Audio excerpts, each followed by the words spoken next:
Olá, meus amigos. Um bom dia para vocês, um bom domingo. Nós aqui com domingo com André Luiz novamente, não é? Com muita alegria para mais um estudo da obra Obreiros da Vida Eterna. Espero que estejam todos bem, com muita saúde, com muita alegria, por estarmos podendo novamente nos encontrar nesse domingo para estudar essa obra fantástica de André Luiz. Como a gente sempre fala, como forma de agradecimento, como forma de conexão com a espiritualidade, como forma de oração, que possamos nós agradecer pela oportunidade de estarmos reunidos para o estudo, para o aprendizado dessa obra tão importante. E nós estamos na fase importante dessa obra, porque a obra, o foco da obra são os processos de desencarnação. E nós estamos estudando a desencarnação de Dimas. Ele está detalhando bastante o André Luiz, ele aprendeu bastante com esse processo. O Dimas, que é um espírito que fez o bem, que teve uma reencarnação bastante proveitosa para ele, mas que também se descuidou da saúde, uma vez que ele trabalhava muito e vamos dizer assim, era desregrado com alimentação, com repouso, mas com uma diferença grande. Ele não é considerado um suicídio involuntário, porque tudo é intenção, tudo é a vibração que a pessoa vive. O Dimas, ele descuidou da saúde em função do trabalho na caridade que ele realizava. Então ele se sacrificava em prol do trabalho de assistencialismo que ele fazia. Então bastante meritório, e recebe todo o amparo, toda a ajuda da espiritualidade. Em função disso, também, ele não conseguiu estudar, aprender, vamos dizer assim, se aprofundar na doutrina, apesar de ser médium. O que também vem dificultando o processo de desencarnação, o que dificultou, uma vez que no capítulo passado nós já vimos que a desencarnação dele já ocorreu, a espiritualidade através do Jerônimo, André Luiz, todos trabalharam, afastando a esposa do quarto, afastando a família e já promovendo o desligamento dos órgãos. Então Dimas está naquele coma profundo, entrou num coma profundo, já com a parada do seu corpo físico. E ele se encontra apenas ligado pelo fio de prata porque o Jerônimo, o chefe da expedição de André Luiz, achou por bem que ele ficasse dessa maneira por algumas horas, a fim de que houvesse uma transição, vamos dizer, mais gradual, desse processo de desligamento em função dessa condição de não estudo do Dimas, o que poderia ajudá-lo nesse processo. Quer dizer, ele não se encontrou tão sereno durante o processo de desencarnação, apesar de ser uma pessoa muito boa, de estar o tempo todo, não diria sereno, diria consciente, por falta do conhecimento daquele momento, do que aconteceria naquele momento. Então eles acharam melhor que ele ficasse ainda conectado somente pelo fio de prata. Ele encontra-se com a sua mãe, literalmente no colo de sua mãe, sendo amparado, sendo protegido por vários amigos, principalmente pela sua mãe. E hoje nós vamos ver o desfecho desse desencarne, onde eles vão desconectar Dimas e levar para a casa transitória de Fabiano para que ele faça a sua transição, o seu repouso necessário, a sua recomposição lá na casa transitória, depois partindo para o local onde ele vai passar a viver após esse momento de perda do corpo físico. Vamos lá então, pessoal? Vamos para o estudo? Estamos aqui, olha, Obreiros da Vida Eterna. Os nossos objetivos sempre foram os de apresentar e ampliar os conhecimentos sobre a obra de André Luiz e apresentar um caminho que poderá nos conduzir à felicidade, através de um processo de reforma íntima baseado em conhecimento e vivência da obra espírita, como sempre fazemos. Então, que a gente possa aproveitar bastante e aplicar em nossas vidas, porque quem é que não queria, não é? Quem é que não deseja? Nós aqui estamos prestando assistência, essa assistência é o capítulo novo de hoje, aula 31, prestando assistência no momento do desencarne, quer dizer, o trabalho da espiritualidade nesse momento. E quem é que não deseja, não é, minha gente? Quem é que não deseja um desencarne tranquilo, nesse momento crítico de nossas vidas, um momento importante, quando a gente deixa o corpo físico após toda uma reencarnação, quem é que não deseja ser auxiliado, ser amparado pela espiritualidade, fazer essa transição de forma tranquila, ser bem recebido, não é, pelos amigos espirituais, pela família espiritual? Um momento sem dúvida importante, que coroa toda a nossa reencarnação. Então que a gente possa se preparar bem para esse momento, né, para vivenciar esse momento. Vamos então ver, né, as condições, não é, do capítulo, o que o capítulo nos apresenta prestando assistência, capítulo 12. Vamos lá. Então, ideias importantes do capítulo, sempre amparados pela espiritualidade. Eu mencionei isso em função da importância desse momento, né, da importância do momento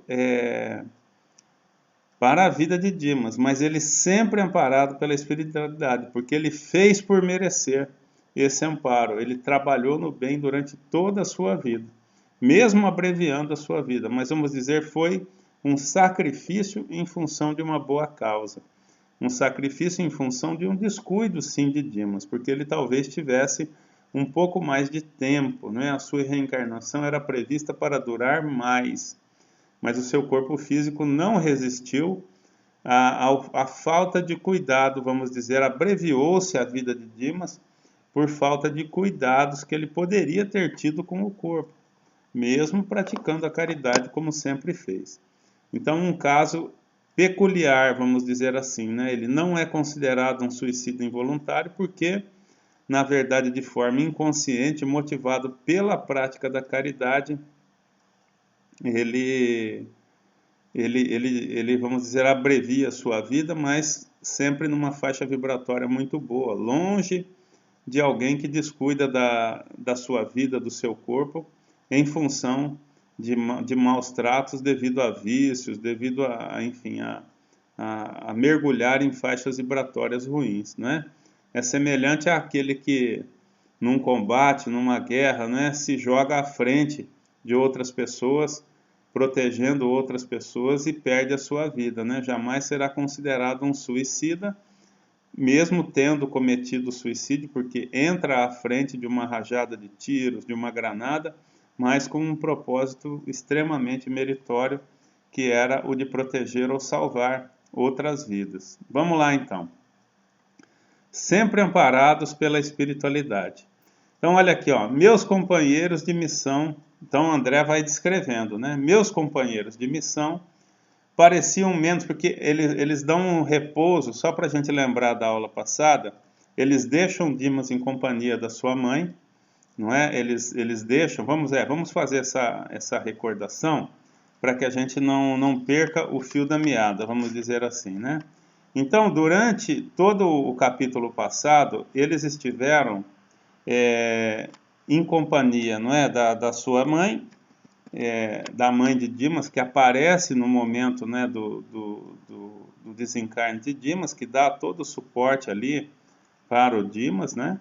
E eles estão justamente no momento em que a mãe de Dimas está com ele no colo, protegendo, né, dando aquele tempo que eu mencionei, e eles se afastam ali da casa, a equipe de André Luiz se afasta para dar esse tempo, algumas horas. Então eles regressam à casa transitória de Fabiano e vão aguardar essas horas. Então, aí chegando na casa transitória de Fabiano, que foi a última fala de André Luiz, que nós vamos ver aqui, ele fica muito interessado, porque lembram que André Luiz, ele meio que confunde, né, ele meio que se confunde com a condição dele de suicídio involuntário com a de Dimas, e aí o Jerônimo, ele presta essa assistência ao André Luiz, né, ele explica ao André Luiz que não, que tem uma diferença muito grande, como eu já mencionei. Então, o André Luiz, ele fica bastante interessado, vamos dizer assim, em aprender, né, em conhecer essa condição que para ele é diferente, porque ele julgava que todos aqueles que abreviam a vida seriam suicidas involuntários, como ele foi, né? Porque o André Luiz ele foi reconhecido como suicídio involuntário, porque, como eu falei, Ele abreviou sua vida, mas não por um motivo nobre, né? Ele abreviou sua vida porque ele descuidou de alimentação, ele vivia na noite, ele tinha uma vida desregrada, ele bebia, ele fumava. Então ele como médico, inclusive como médico, teve um agravante, né? Que era o de conhecer toda essa situação, né? De saber dos riscos perfeitamente. Já o Dimas não, como eu já disse, ele abreviou sua vida, mas por um nobre motivo, né? Pelo motivo de estar dedicado de forma frenética, né, ao bem. Então, obviamente, isso faz do Dimas meritório, inclusive da ajuda. Vejam que o André Luiz, ele não era uma pessoa ruim, né? A gente viu isso daí durante a história de André Luiz, né? Ele não era uma pessoa ruim, uma pessoa que fazia mal, pelo contrário, ele ajudava as pessoas, né? Ele era um médico que praticava a caridade, ajudava, não um caridoso, né? Uma pessoa que, como o Dimas, dedicado à prática da caridade, mas ele ajudava as pessoas como médico, tinha uma profissão nobre, ele não era uma pessoa má, não fazia mal a ninguém, tinha uma família constituída, mas ele era desregrado. E ele vai parar onde? No Vale dos Suicidas, muito diferente do Dimas, que abrevia também sua vida, mas por um excelente motivo, né? Então vamos lá, minha gente. Aí André Luiz, então, está na casa transitória de Fabiano, aguardando esse momento de retornar. Aí vamos ver o que acontece aqui. Meus companheiros de missão pareciam menos interessados em seguir nosso caso, em seguir o caso Dimas durante a noite, inclusive Jerônimo, reservando-se para a continuidade do esforço no dia imediato, que eles justamente tinham planejado isso, quando nos caberia transportá-lo até o abençoado abrigo de Fabiano. Não se verificava o mesmo quanto a mim. Desembaraçando-me dos laços físicos no outro tempo, quando ele desencarnou, né? Não conseguir efetuar observações educativas para o meu acervo de conhecimentos. O choque sensorial no transe, para a minha personalidade ainda desatenta ante as questões do espírito eterno, impedira-me a análise minuciosa do assunto. Agora, porém, a oportunidade poderia fazer mais luz em minha alma, quanto à posição dos recém-desencarnados, antes da inumação do envoltório grosseiro, antes do enterro, né? Expondo ao assistente o meu propósito de aprender, recebi dele a mais ampla permissão, do Jerônimo. Ele falou, puxa, eu queria acompanhar, eu queria voltar e acompanhar o Dimas nesse momento de transição para que eu aprenda. Aí o Jerônimo incentiva, dá toda a permissão. Então, olha lá, poderia visitar a residência de Dimas à vontade, lá permanecendo durante as horas que desejasse. Então, Jerônimo aprova a ida de André Luiz. Ele fica feliz. A aquiescência de Jerônimo enchia-me de prazer, não só pela ocasião de enriquecer-me na esfera prática, mas também porque o fato em si era bastante expressivo. Vamos ver por quê. Pela primeira vez, um companheiro de trabalho com autoridade suficiente concordava com o meu desejo de humílimo operário, quer dizer, de um operário, né? Trabalhador, um humilde operário. O consentimento, portanto, representava preciosa conquista. Constituía a liberdade instrutiva, quer dizer, ele teria liberdade de agir lá na casa sem ninguém o assessorando, porque André Luiz vem crescendo nessa questão do trabalho, né? Então, essa missão, como a gente viu no começo do livro, esse grupo de André Luiz, é a primeira missão onde André Luiz não vai como um aprendiz, e sim como um trabalhador. Apesar de que ele está sempre aprendendo, obviamente, que ele está construindo o seu aprendizado. Mas ele já sai da cidade do Nosso Lar como missionário, e não como aprendiz. E agora o Jerônimo já o libera para agir, para trabalhar sozinho lá na casa. Então ele fica muito feliz. O consentimento, portanto, representava preciosa conquista. Constituía a liberdade instrutiva com a responsabilidade de minha consciência e a confiança de meus superiores hierárquicos. Deixando a casa transitória em plena noite, vi-me em breve no ambiente doméstico, onde o amigo se desfizera dos elos da matéria mais espessa, o Dimas, né? Que já estava desligado do corpo, somente ligado pelo cordão de prata. Entrei. a casa enchia-se de amigos e simpatizantes, encarnados e desencarnados. Não se articulavam quaisquer serviços de defesa. Então, a casa não tinha um serviço de defesa contra investidas de inimigos ou coisa parecida, né? Olha lá, não se articulavam quaisquer serviços de defesa. Notei que havia trânsito livre pelos grupos de variadas procedências. Então a casa estava aberta, né? Tinha bastante gente, tanto encarnado quanto desencarnado, no que seria ali o momento do desencarne do Dimas. Em recuado recanto ainda, ligado às vísceras inertes pelo cordão fluídico prateado, olha lá o Dimas, permanecia Dimas no regaço da genitora, ao pé de 2 amigos que cuidadosos o assistiam. Então, ficou uma equipe lá, a mãe, e mais uma equipe de espíritos de 2 amigos que estavam ali atendendo o Dimas, preparando para o corte fluídico definitivo. André continua. A nobre matrona reconheceu-me comovida, porque eles já tinham sido apresentados no momento do desencarne de Dimas. Apresentando meus companheiros presentes. Um deles, Fabriciano, acolheu-me prestativo, interessando-se pelos informes atinentes ao desenlace. Quer dizer, o Fabiano aqui, que no caso, Fabriciano, que é um amigo, né, um desses 2 que estava ali atendendo, amigo do Dimas, recebe André com muito interesse, querendo saber, e aí, quando é que vai ser, como é que vai ser, né? O corte definitivo, para onde ele vai ser levado, aquela coisa de amigo, querendo saber o que ia ser feito do Dimas. Relatei-lhe os trabalhos, me enrolei aqui, pormenorizadamente. Em seguida, o interlocutor passou a explicar-se. Então, o Fabiano vai explicar por que do interesse, né? Aí o Fabiano fala, sempre tive por Dimas sincera admiração, pelo proveitoso concurso que soube oferecer-nos. Integro a comissão espiritual de serviço que vem atendendo aos necessitados por intermédio dele, nos últimos anos. Olha o fruto do trabalho, né, do Dimas. O Fabriciano, então, era do grupo espiritual que apoiava o Dimas no trabalho que ele realizava. Olha lá, ele fala assim, ó, integro a comissão espiritual de serviço que vem atendendo aos necessitados que o Dimas apoiava, por intermédio de Dimas, nos últimos 6 anos. Então, o Dimas fazia esse trabalho de assistência aos necessitados pelos últimos 6 anos e existia uma equipe espiritual que acompanhava Dimas.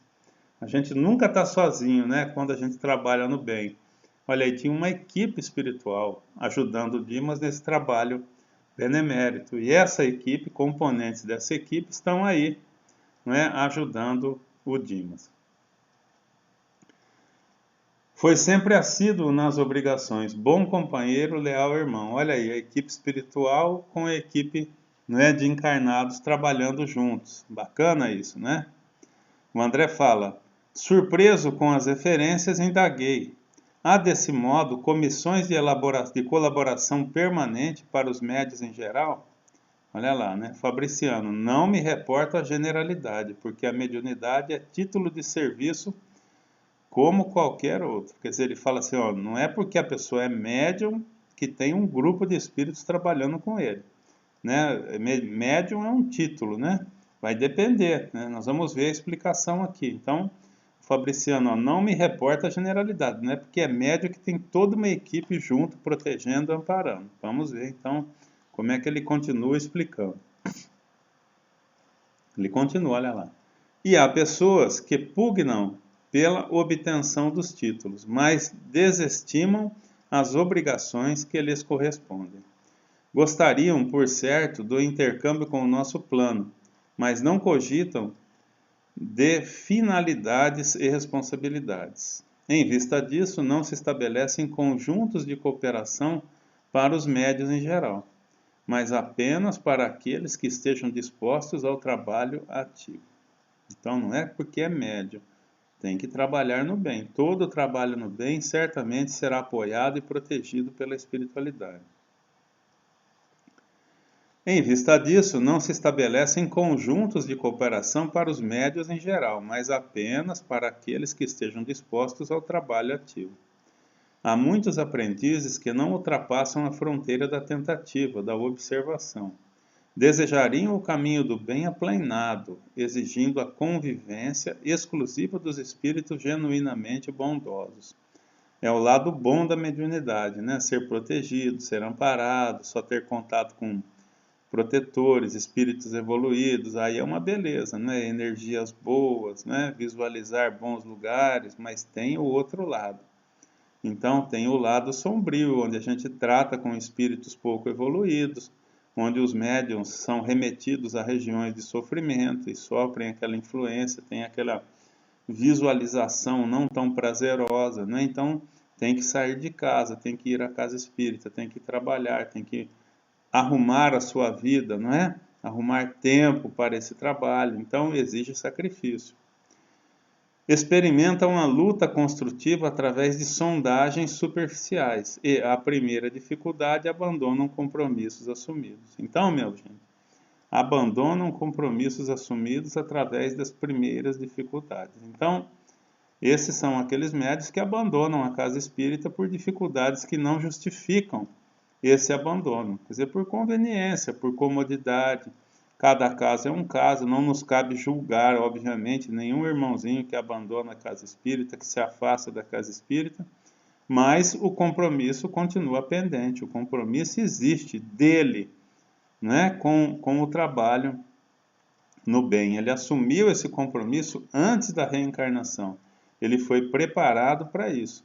E é óbvio que cada caso é um caso, as circunstâncias da vida da pessoa podem realmente modelar, né, a dedicação dessa pessoa por circunstâncias inúmeras, mas a gente sabe de elementos, de companheiros de trabalho, médiuns, né, que por vezes abandonam a casa espírita sem que haja uma motivação real, ou sem que haja a necessidade disso.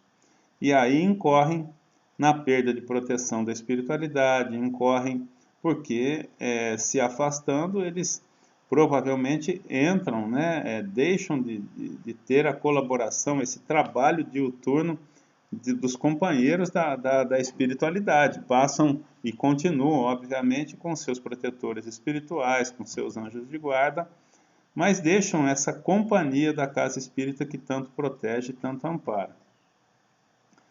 Olha lá, a aquisição da fortaleza moral não prescinde das provas arriscadas e angustiosas. Entretanto, em face das exigências naturais do aprendizado, dizem-se feridos da dignidade pessoal. É um melindre, né? Muitas vezes. Fabriciano continua. Não suportam a aproximação de infelizes encarnados ou desencarnados, estacionando a menor picada de dor. Para semelhantes experimentadores, seria extremamente difícil a formação de equipes eficientes. Então, o trabalho com a espiritualidade, quer dizer, uma equipe dedicada a determinado médium, a determinado trabalhador, implica no quê? Na dedicação, obviamente, daquele trabalhador. Isso não muda, gente. Isso não existe mudança nisso com relação à vida encarnada. Se a pessoa tem um trabalho que exige uma equipe de apoio, né, em determinada empresa, por exemplo, no seu serviço, ele vai ter. Não é? Se o trabalho dele necessitar de apoio, de gente, de suporte, a empresa vai dar, porque o trabalho dele é produtivo, o trabalho dele exige esse apoio para que ele frutifique, para que ele cresça. E isso, aos olhos da empresa, é necessário. A mesma coisa para a espiritualidade. Então, a pessoa se afasta da casa espírita e passa a exercer a mediunidade na sua casa, ou deixa de exercer a mediunidade, já fica desnecessário o apoio de uma equipe, né, espiritual. Então a pessoa fica por conta dos seus protetores, né, do seu anjo da guarda, e segue com a sua vida. Vamos lá. Não se sabe quando estão dispostos a servir. Se recebem faculdades intuitivas, pedem a incorporação. Se contam com a evidência, querem a possibilidade de exteriorizar fluidos vitais para os fenômenos de materialização. É aquele médium insatisfeito, que sempre tem um problema, que sempre tem um motivo para reclamar, não é? Que toda vez que vai na casa espírita reclama de alguma coisinha, arruma uma confusãozinha, está sempre insatisfeito, sempre não tão plenamente motivado, né? Aquele que escolhe o trabalho, né? Que não se dispõe a qualquer trabalho na casa espírita, como ele fala aqui, ó, tem a faculdade intuitiva, mas pede incorporação, trabalha aqui, mas quer trabalhar lá, quer dizer, a direção da casa atribui a ele uma atividade e ele fica insatisfeito porque ele queria estar em outro lugar. Falta confiança, falta humildade, falta a percepção de que qualquer trabalho na casa espírita é meritório, né? E que normalmente os dirigentes eles são muito bem intuídos pela espiritualidade com relação a esses encaminhamentos. E a gente tem que confiar, né? Tem que confiar no dirigente, tem que confiar na espiritualidade que ampara, que intui essas pessoas e nos colocar sempre à disposição de boa vontade, com alegria no coração, né, trabalhando naquilo que nos couber, naquilo que for possível na casa espírita. E é isso que o André Luiz, que o Fabriciano, no caso, reporta, né, e o André descreve. Aí o André fala: escutei as observações sensatas do novo amigo, e registrando-lhe a nobreza da alma, passei a considerações íntimas em torno da tarefa que nos levara até ali. Porque se formara expedição destinada a socorro de servidor que dispunha de amigos de tamanha competência moral, Fabriciano demonstrava conhecimentos elevados e condição superior. O obsequioso amigo, porém, evidenciando extrema acuidade perceptiva, antes que eu fizesse qualquer pergunta importuna, acrescentou. Aí o André Luiz aqui, não sei se vocês perceberam no texto, ele faz um questionamento, né? Ele fala, puxa vida, né? O Dimas é uma pessoa boa, uma pessoa que se dedicou bem, tem um monte de amigos, tem uma equipe espiritual, né? Da casa que ele pertencia, do plano espiritual, que trabalhava com ele, dedicado ao trabalho dele. Por que ele precisou da nossa equipe? Se ele tinha um monte de espíritos evoluídos, né, bem direcionados, trabalhadores, por que ele precisou da nossa equipe se ele tem esse monte de amigo na espiritualidade? Né? Esse foi o questionamento. Aí o André fala que o Fabriciano, entendendo as suas indagações sempre pelo pensamento, né, ele já vai esclarecendo. Olha lá o que o Fabriciano fala. Não obstante nossa amizade ao médium, não nos foi possível acompanhar-lhe o transe, o desencarne. Temos delegação de trabalho, mas no assunto desencarne, entrou em jogo a autoridade de superiores nossos, que resolveram propiciar-lhe repouso, o que não nos seria possível prodigalizar-lhe, caso viesse diretamente para a nossa companhia.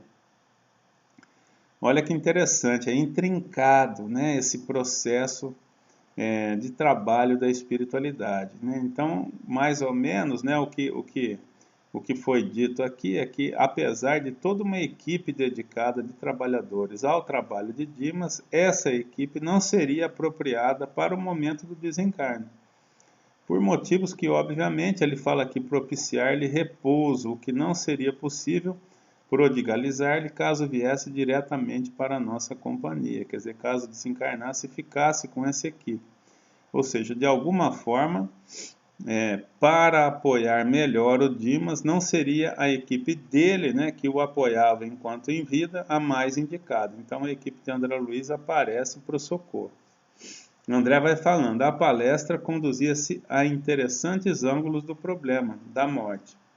Seduzido pelas considerações, interroguei sobre o que já sabia, mais ou menos, a fim de poder penetrar particularidades mais significantes. Aí o André pergunta, ó, nem todas as desencarnações de pessoas dignas contam com o apoio de grupos socorristas? Quer dizer, ele tá fuçando esse assunto, né? Primeiro ele achou que o Dimas não merecia porque ele tinha abreviado sua vida. O Jerônimo auxiliou, esclareceu. Agora que ele viu que tem um grupo de espíritos que trabalhavam com Dimas, ele fala, ué, mas por que a nossa equipe? Aí o Fabriciano esclarece. E agora ele pergunta, então peraí, mas vão existir casos em que trabalhadores do bem, né, pessoas dignas, não vão ter o apoio ou todos têm? Aí vamos ver o que o Fabriciano fala. Nem todas. Todos os fenômenos do decesso contam, da morte, né, contam com o amparo da caridade afeta as organizações de assistência indiscriminada. No entanto, a missão especialista não pode ser concedida a quem não se distinguiu no esforço perseverante do bem.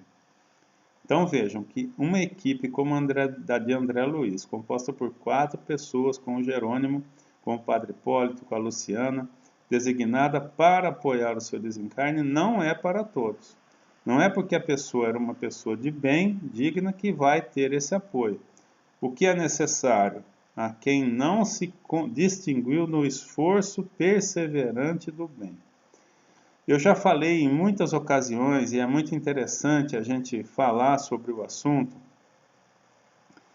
de que é assim, tem situações na vida da gente, né, nas reencarnações sucessivas, onde existem pessoas que já são boas, quer dizer, elas não é que são expoentes na espiritualidade, mas elas já não fazem mais o mal, elas já não pensam mais o mal, são pessoas do bem, que já vivem em faixas vibratórias razoáveis e que se propõem a reencarnações para dar um passo além de já não fazer o mal, quer dizer, um passo além na direção do bem, da caridade, quer dizer, elas se propõem a reencarnar para desenvolver um trabalho significativo, como o Dimas fez, né, que apoiou, tinha um grupo de apoio, apoiava muitas pessoas, se dedicava, né, bastante a esse trabalho. Esse foi um passo, certamente, na vida de Dimas, apesar do descuido com o corpo e tal, mas ele se propôs ao trabalho no bem e se dedicou arduamente. E existem muitas pessoas que já numa condição boa, já numa condição razoável, né, que entendem a diferença do bem e do mal, já são pessoas que caminharam na evolução, elas encarnam para desenvolver um trabalho meritório, um trabalho de destaque, e simplesmente não fazem, não cumprem esse trabalho. Muitas vezes vêm como médiuns e não desenvolvem a mediunidade, mas continuam sendo pessoas boas, pessoas normais, vamos dizer assim, né? Que não fazem o bem, que não fazem esse trabalho caridoso, vamos dizer assim, né? Que subiria o nível da pessoa, mas também não fazem o mal. Então, pessoas que vivem dentro de uma normalidade como a gente conhece aos milhares, né? Pessoas que não fazem mal para ninguém, mas também não fazem o bem, né? Não se dedicam a uma causa mais nobre, uma causa voltada à caridade, à ajuda do mais necessitado. E essas pessoas, então, como o André descreve aqui de uma determinada maneira, elas não teriam essas equipes, né? Para facilitar, vamos dizer assim. E são muitos os casos, né? No Céu e Inferno, é um livro que descreve perfeitamente essa situação, onde pessoas chegam à espiritualidade do jeito que vieram, do jeito que reencarnaram, na mesma condição, não conseguiram evoluir, não conseguiram dar esse passo. Então, de certa forma, o que acontece com elas? Perderam a sua reencarnação, porque se propuseram algo mais nobre, algo mais elevado e não o realizaram. Quer dizer, voltaram do jeito que foram. Pessoas boas serão acolhidas numa cidade espiritual, tudo direitinho, só que perderam a reencarnação, perderam a oportunidade de avançar, de evoluir. Interessante pensar assim, não é? Vamos lá. Olha lá, o Fabriciano vai continuar. Não obstante nosso avisado ao médio, não nos foi aqui, já falei, né? Olha lá, então aqui, o Fabriciano, nem todos os fenômenos do decesso contam com o amparo da caridade afeta as organizações de assistência indiscriminada. Quer dizer, não é que as pessoas não vão ter apoio, tem o anjo da guarda, tem o protetor que vão recolher essa pessoa no plano espiritual e encaminhar. No entanto, a missão especialista, olha, uma missão como a de André Luiz, não pode ser concedida a quem não se distinguiu no esforço perseverante do bem. Muito bom. Vamos lá, o André continua, olha lá. Todavia, objetei curioso, tangendo a corda que mais me interessava no assunto. Não há casos de criaturas essencialmente bondosas que se libertam dos laços físicos, mais ou menos entrosados em comissões de serviço espiritual de natureza superior, sem que haja missões salvacionistas previamente designadas para socorrê-las? É o caso do que eu falei, né? pessoas que estão ali trabalhando, tal, estão ali na vida normal, vai levando a sua vida e não tem Então o André está curioso, mas tem pessoas que são boas e não têm essa missão, né, para trabalhar. André continua conjecturando. Vamos que Dimas estivesse em ligação recente com a sua comissão de trabalho e desencarnasse sem o cuidado de um grupo socorrista. Seria deixado à mercê das circunstâncias? Riu-se Fabriciano com franqueza e retrucou. Quer dizer, então, o André, qual que era a dúvida dele? Né? Ele falou, puxa, se então tem pessoas que são boas e não tem uma equipe, elas são deixadas à mercê, né? Elas desencarnam e ninguém ajuda. André ficou meio preocupado. Aí Fabriciano falou, isso poderia acontecer, temos precedentes. De maneira geral, ocorrem semelhantes casos, ou seja, deixados à mercê, a pessoa desencarna e é deixada à mercê, quer dizer, não tem uma equipe a aguardando, né? Após o desencarne. Vamos ver em que condições isso ocorre. Ocorrem semelhantes casos com os trabalhadores aflitos por conseguir, de qualquer modo, a desencarnação. Olha lá. A pessoa trabalhava na casa espírita, tudo, e por algum motivo deseja a desencarnação, alegando necessidades de repouso. Quer dizer, não quer a doença, não quer a privação, né? Conhece a realidade espiritual e quando chega um momento desse de doença ou de problema, pede para desencarnar. Muitas vezes, no fundo, são criaturas bondosas, mas menos lógicas e pouco inteligentes. Olha aí, desenvolvimento moral, desenvolvimento intelectual. Vamos lá, Fabriciano continua. Na semana passada, por exemplo, observamos um caso dessa natureza.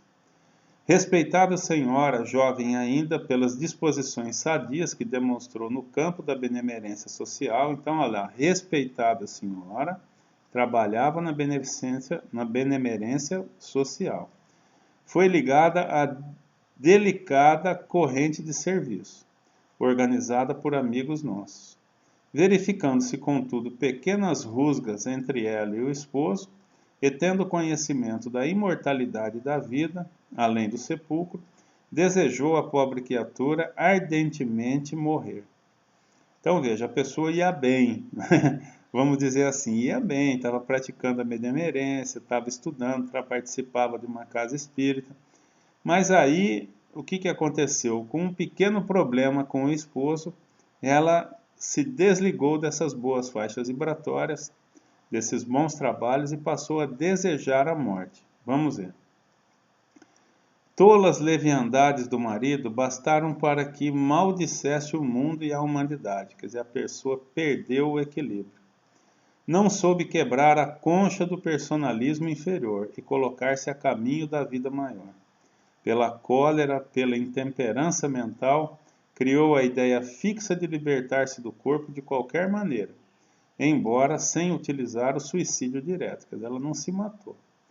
Conhecia os amigos espirituais a que se havia unido, mas, longe de assimilar-lhes, né, ajuizadamente os conselhos, repelia-lhes as advertências fraternas para aceitar tão somente as palavras de consolação que lhe eram agradáveis, dentre as admoestações salutares que lhe endereçavam. Então, deixa de escutar a boa espiritualidade e passa a perturbar-se cada vez mais. Dentro de uma razão, olha lá, afastou-se da casa espírita, afastou-se do trabalho no bem por um motivo que não justificava esse afastamento. Então ela se sentiu humilhada, ela se sentiu, enfim, com orgulho ferido, de alguma forma, e se afasta de tudo e desiste da vida, desiste da reencarnação. Ele continua. E tanto pediu a morte, insistindo por ela, entre a mágoa e a irritação persistentes, que veio a desencarnar em manifestação de icterícia complicada por um simples surto gripal. Olha a vibração, né? Olha a faixa vibratória, como define o prolongamento ou o abreviamento da vida do corpo físico. Ela caiu nessas faixas vibratórias depressivas, desejando a morte, acabou o quê? Induzindo o corpo a reagir de uma maneira vamos dizer, bastante descompensada, né? E veio a perder seu corpo físico em função dessas faixas vibratórias muito ruins que ela acabou entrando. Tratava-se de verdadeiro suicídio inconsciente, mas a senhora, no fundo, era extraordinariamente caridosa e ingênua. Vejam bem. Não se recebeu qualquer autorização para conceder-lhe descanso e muito menos auxílio especial. Olha que situação, né? Os benfeitores de nossa esfera, apesar de eficiente intercessão em benefício da infeliz, somente puderam afastá-la das vísceras cadavéricas há 2 dias, ou seja, ela desencarnou e ficou um tempo ligada às vísceras cadavéricas, né? E só conseguiu ser desligada tempos depois pela equipe espiritual. Há 2 dias, em condições impressionantes e tristes, não havendo qualquer determinação de assistência particularizada por parte das autoridades superiores, e porque não seria aconselhável entregá-la ao sabor da própria sorte, em face das virtudes potenciais que ela era portadora, o diretor da comissão de serviço, a que se filiara a imprevidente amiga, recolheu-a por espírito de compaixão em plena luta, e ela se foi de roldão a trabalhar por aí, ativamente em condições muito mais sérias e complicadas. Então, olha que interessante, né? Demorou, eles desligaram ela do corpo físico há pouco tempo, mas não a recolheram para um lugar de paz. Ela ficou o quê? Solta no mundo aí. Porque ela estabeleceu um desequilíbrio profundo no psiquismo dela. Então, eles nem foram autorizados a fazer esse serviço que a equipe de André Luiz está fazendo com o Dimas, que é fazer um desligamento sereno. Ela ficou presa às vísceras por um bom tempo, só foi desligada há 2 dias e foi deixada à própria sorte, né? Não foi recolhida a um local, mas foi assistida. Mas, infelizmente, pelo estado mental dela, pela faixa vibratória que ela cultivou, ela foi ajudada porque era uma pessoa boa, uma pessoa que ajudou durante a sua vida, mas não pôde ser acolhida por uma equipe, não pôde ser resgatada para um bom lugar. Olha lá, em plena luta ela se foi de roldão a trabalhar por aí ativamente, em condições muito mais sérias e complicadas. Vamos lá. O André então vai colocar: a elucidação atingira-me fundo. Informara-me sobre o que desejava. A lei divina, de fato, perfeita em seus fundamentos, é igualmente harmoniosa em suas aplicações. Fabriciano, estampando belo sorriso, aduziu: não frutifica a paz legítima sem a semeadura necessária. Alguém, para gozar o descanso, precisa, antes de tudo, merecê-lo. As almas inquietas entregam-se facilmente ao desespero, gerando causas de sofrimento cruel. As almas inquietas, né? As almas às quais falta compreensão, falta estudo, falta entendimento, né? Falta convencimento para mudarem suas vidas efetivamente, gerando causas de sofrimento cruel. André fala: logo após, contemplando o recém-desencarnado como a indicar que deveríamos centralizar todo o interesse da hora no bem-estar dele, considerou acariciando-lhe a fronte. Então, o André descreve que o Fabriciano, né, falou: nós estamos conversando aqui, mas vamos cuidar do Dimas, né? Fabriciano fala: nosso amigo repousa agora, terminada a tormenta das provas incessantes. Está enfraquecido, pobrezinho. Fabriciano fala: a sensibilidade posta a serviço da obrigação bem cumprida castigou-lhe a alma. Então, a sensibilidade posta a serviço da obrigação bem cumprida castigou-lhe a alma até o fim. Todavia plantou a fé, a serenidade, o otimismo e a alegria em milhares de corações, estabelecendo sólidas causas de felicidade futura. Quer dizer, ele doou a vida em prol da caridade. Por enquanto, permanecerá na posição de ave frágil, quer dizer, ele está fragilizado porque não se preparou adequadamente para o momento do desencarne. Incapaz de voar longe do ninho, ele está fragilizado, ele não está fortalecido. Aí a mãe de Dimas interfere e fala: felizmente vem melhorando de modo visível. Os resíduos que o ligam ao cadáver estão quase extintos. Olha que interessante, né? Os resíduos que o ligam ao cadáver, quer dizer, as ligações magnéticas, né? As ligações de energia, porque olha que interessante, ele de alguma forma abreviou sua vida.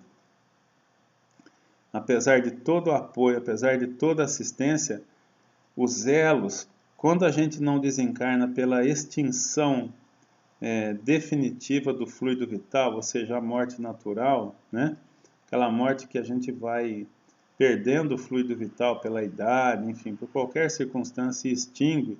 Quando a gente abrevia de alguma forma a vida, fica um residual, fica uma ligação, né, com o corpo físico, porque a gente deveria ainda estar vivendo. É o caso dos suicidas, né? Não é o caso de Dimas. Abreviou sua vida, mas olha uma pequena consequência. Dimas está recebendo toda a ajuda, todo o amparo. Uma pequena consequência são essas horas, vamos dizer, que não é nada, obviamente, né? Ele tem horas aí ligado ao corpo físico no colo da mãe dele, quer dizer, tranquilo, sem nenhum tipo de sofrimento, mas poderia ter sido muito mais rápido, poderia ter sido instantâneo, caso esses fatores que eu já mencionei bastante, né? Não tivessem ocorrido. Então, no entanto, cada vez que os parentes, olha lá, peraí, não, vamos lá. Os resíduos que o ligam ao cadáver estão quase extintos. Se fosse possível receber mais cooperação dos amigos encarnados, ser-lhe-ia muito mais fácil o restabelecimento integral.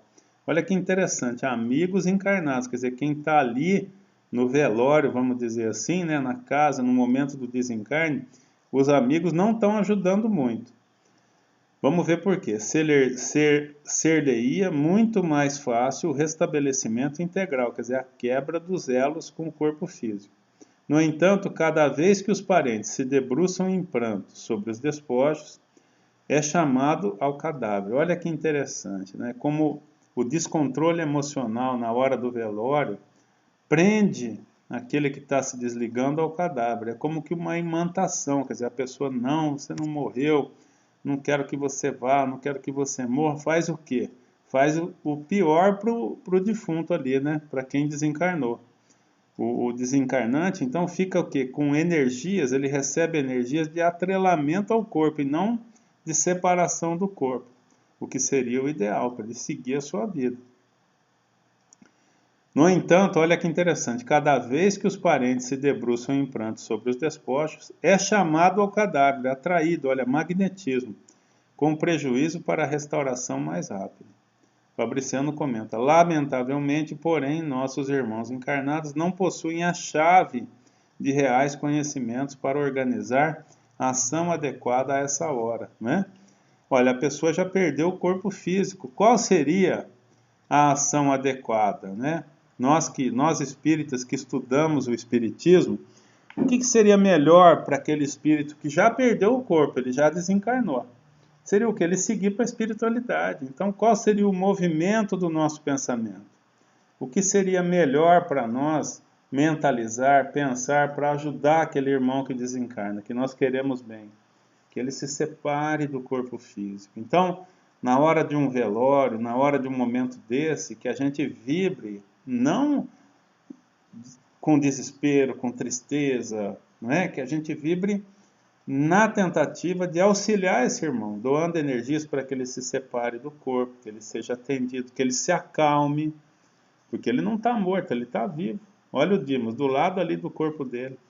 Se as energias de todos os encarnados fossem no sentido dele seguir a vida, dele seguir para a espiritualidade bem, ele já teria uma outra condição. Eles estariam ajudando ao invés de atrapalhando, né? Então o conhecimento, olha lá, nos objetivos, segundo objetivo de nossa aula, né?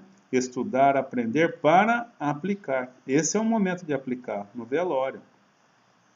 A gente vibrando para aquele espírito seguir para a espiritualidade, para que ele se desligue do corpo físico e seja amparado pela espiritualidade. Esse é o pensamento adequado naquele momento, caso nós desejemos auxiliar, e a gente sempre deve desejar isso, né?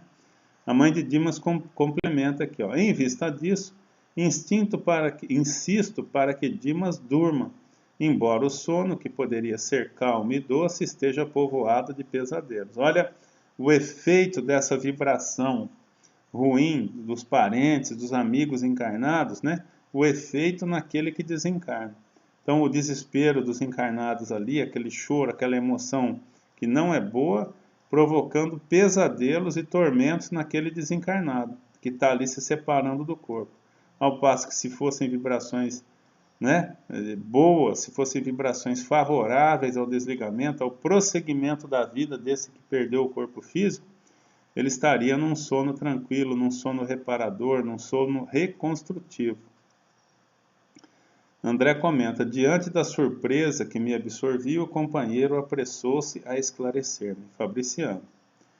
As imagens contidas nas evocações das palestras incidem sobre a mente do desencarnado. Ó, as imagens contidas nas evocações das palestras incidem sobre a mente do desencarnado, mantido em repouso depois de rápido mergulho na contemplação dos fatos alusivos à existência física. Então, no capítulo anterior a gente tinha visto que no momento ali do desencarne, no exato momento onde o Jerônimo, né, promove o desencarne, Dimas entra num processo de recordação, que é muito falado na doutrina, né? Ele revive toda a sua vida em memória, ele vai como que um filme passando ali. Então, depois desse momento que ele revive todos, ele entra nesse momento de perturbação por conta da chegada dos amigos, dos parentes, né? Que trazem esse problema para ele, por se tratar de uma vibração ruim, não é? Vamos dizer assim. Vamos lá. Não somente as imagens. Por vezes, nossos amigos presentes, fecundos nas conservações sem proveito, exumem com tamanho calor a lembrança de certos fatos que trazem até aqui alguns dos protagonistas já desencarnados.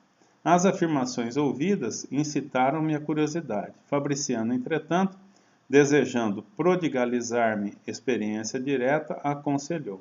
Ele fala que até às vezes os familiares, né, naquele desespero, trazem outras entidades, espíritos desencarnados, que não ajudam muito naquele processo. Vamos ver o que o Fabriciano aconselha André nessa ocasião.